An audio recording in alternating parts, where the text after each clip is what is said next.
Mr. President,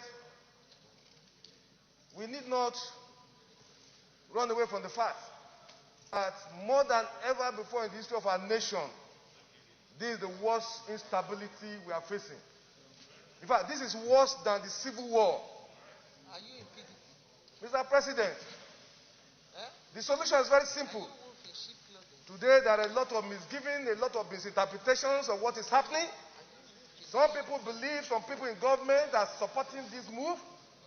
Some people believe, some people sponsor those who are destabilizing our nation within the country. The answer is very simple. We cannot pretend that we are capable of confronting the situation in our hands. We shouldn't pretend that we needed foreign support now. We wouldn't wait until our nation gets burned. Let us shout and call for foreign support. I am a APC man and I've been supporting my party. But the president should get to know that it has gotten to a point that we who are supporters, who are members of the APC, we can no longer keep quiet. The president must rise to the occasion.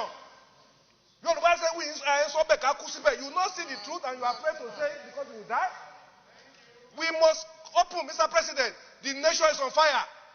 The president must rise to the occasion. It costs us nothing to get foreign support. We must rise to the occasion. We must bring in people to save this country, or else we'll be consumed. Every one of us will have a chapter for history. Whenever the history of this period will be written, whatever is our position, we have a chapter. We cannot keep quiet any longer.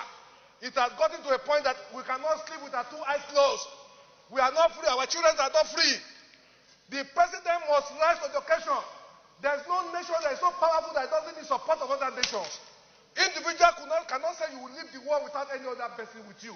So we must rise. The situation is our security system has collapsed.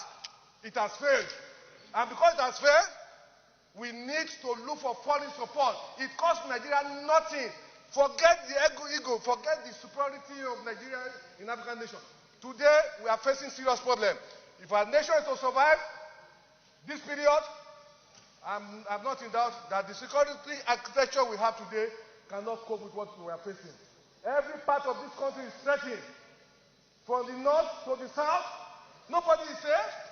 Nobody can travel 50 kilometers in our nation. I feel like shedding tears for a country that we grew up, where nobody harasses you when you travel from Lagos to Maiduguri. I done it in times past. Today I cannot travel from here to Kaduna to Niger State where I was born. The president must know that this is a bad time for our nation. We must look for foreign support to save this nation. This is my position, Mr. President. We must rise to it. They are killing people in the east, in the west, in the south, in the north. We should shut down the National Assembly. Let's shut down. If we cannot save this country, we stay in our homes. Our country is bleeding. People are in poverty. There's no food. People are hungry. Insecurity is threatening us. We cannot pretend. It's better we're not here than to not see that here people are dying. Every day Nigerians are dying.